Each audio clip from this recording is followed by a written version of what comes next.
Hey, cheers guys, the Tech Prepper. Hope you're all doing well. Sorry, it's been a couple weeks since I've made a video and I still don't have time for that. I'm preparing for a collaboration video with T-Rex Labs, and I also have finished my MCOM Tools Community Release 2, and I literally need to sit down right now, write the documentation, test it, and film that video for the members. So where does that leave us for today? I want to give you guys some value. So I'm a little disappointed at the Dayton hamfest. I almost decided to go last week. I'm glad I didn't go because there were no radio announcements that were appropriate for the type of operation that I like to do.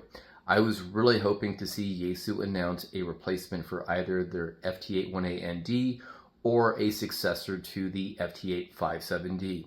Now, for those of you guys who are new, let me tell you why I like those radios. They're all discontinued. The 818 was discontinued a couple years back, and the 857 maybe 4 or 5 years ago. Here's my little ham shack here, and yeah, we're doing point and shoot today, fellas. And I have 3 radios here. We've got the FT818ND, the Yaesu FT857D, and then the FT897D. Now, these are showing their age, but I still think they're incredibly powerful tools, even though they're discontinued, and I have no intention of moving off of these until there is a suitable replacement. Now, I've talked about this in the past. The reason why I like these 3 rigs is, number one, all of the components are interchangeable. So this hand mic works on all 3 units. I can go ahead and swap those out as needed. The menu system, especially between the 857D, 897D, are almost identical in how you manipulate and use them. In fact, the same is also true for the 818. So I don't actually have a whole lot of issues switching between radios. In fact, there is none. There's just some minor nuances and some very specific, like digital settings, for example. So let's take a look at how I use these. So this one is the little guy. It's a 6-watt transceiver, and I'm running it in what I call my Slim Boy Man Pack configuration. The bag is a Helicon Tech E&E pouch that has been modified. Basically, the top has been chopped off and the top has been cannibalized and turned into a strap so it goes over the top. My primary use for this is when I want to go pretty lightweight and have space restrictions. So this is primarily my portable radio. The last video, for example, this is the one I took into Zion National Park.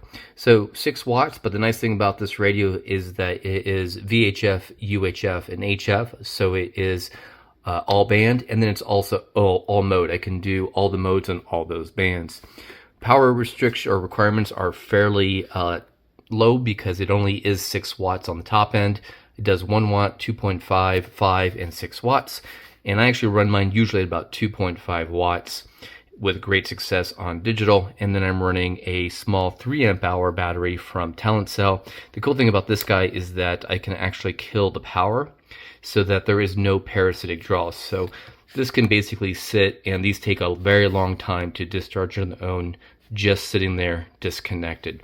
So I really like the setup. I've done a video on that guy in the past.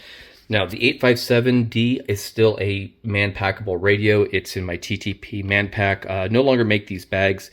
I've got a 10 amp hour battery in here, but the important thing is that when I need more power, let's say conditions are not great, let's say I'm in a noisy environment, this is the one that I'll take with me. On that note, I have taken the 818 with me in 3-day plus packs, and doesn't really compete too much with all of my support gear, shelter system, my layers, my water, my food, cook system, all of that stuff. The 857D, I probably would never take it out for more than a afternoon or a day trip just because of its weight and size, but I have done it many times, especially if I need more power. In fact, for the collaboration video I'm going to be doing here very soon with T-Rex Labs, this is the radio that I'm taking, and this one's a 100-watt rig, but I rarely run it more than 5 to 10 watts.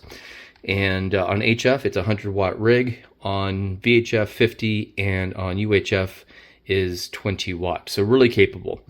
And then the 857D is nearly identical in controls and all operation to its Big Daddy, the 897D. So this is primarily my shack rig, And right now you can see that I'm actually on the UHF side here on an FM repeater.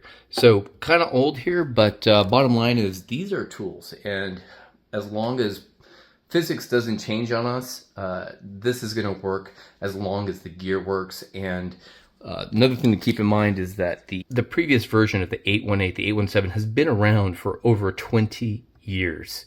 Okay, you can't say that with any of the new SDR. So these have a proven track record of reliability. Yeah, there's some issues. For example, there are people who have the 857D, they get the zebra lines, but in my mind, I have two of these.